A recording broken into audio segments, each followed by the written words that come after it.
Hello everyone.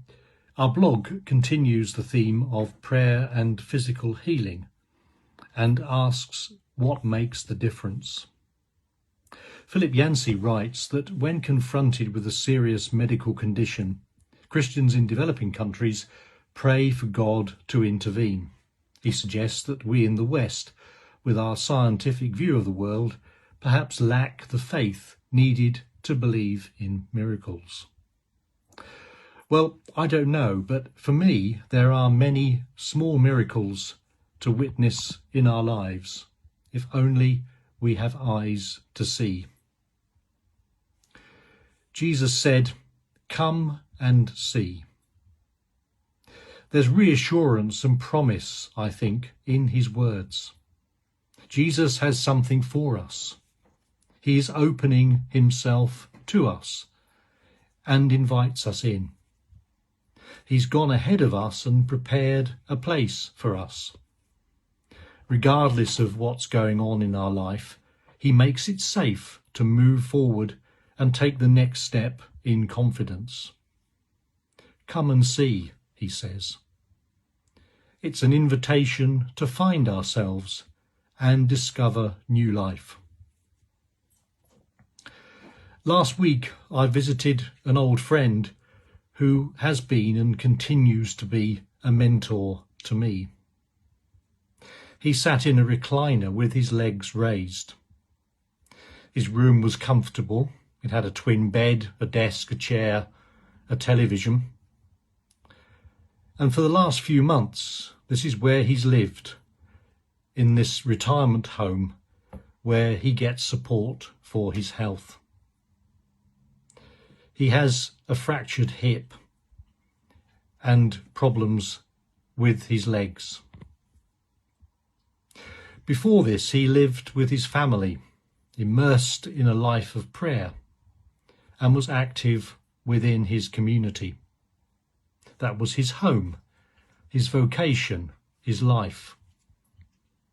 A place that gave him meaning to who he was and what he did. He said, "I will probably never walk again.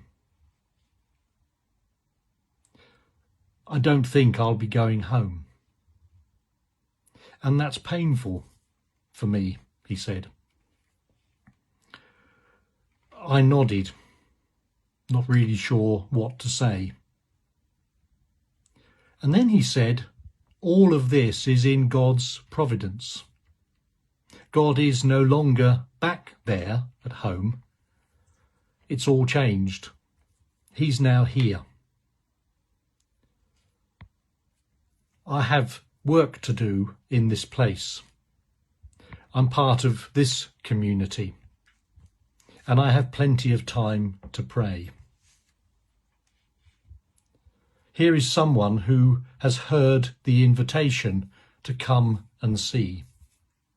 A man who, though he cannot walk, is bound and determined to get up and go look. That's a man who will not be denied that first-hand experience of Christ.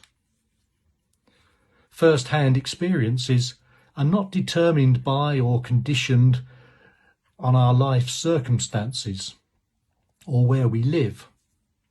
Instead, they arise from God's eternal longing for and love of each one of us.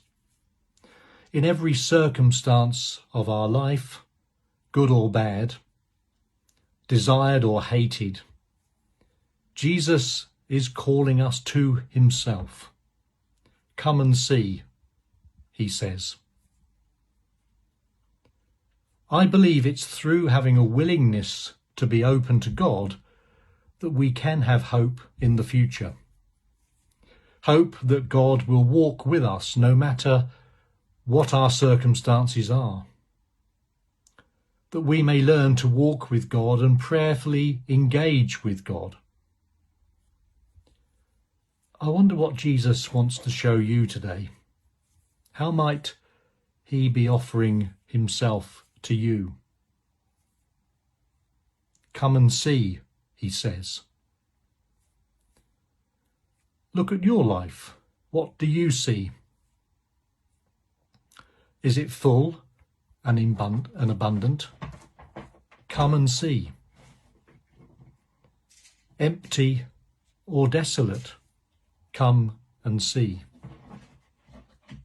Filled with change, chaos, or just simply the unknown? Come and see. Is it one of joy and celebration? Come and see. One of loss or sorrow? Come and see. Are things going really well? Come and see. However you might describe your life, Jesus' response is always the same. Come and see.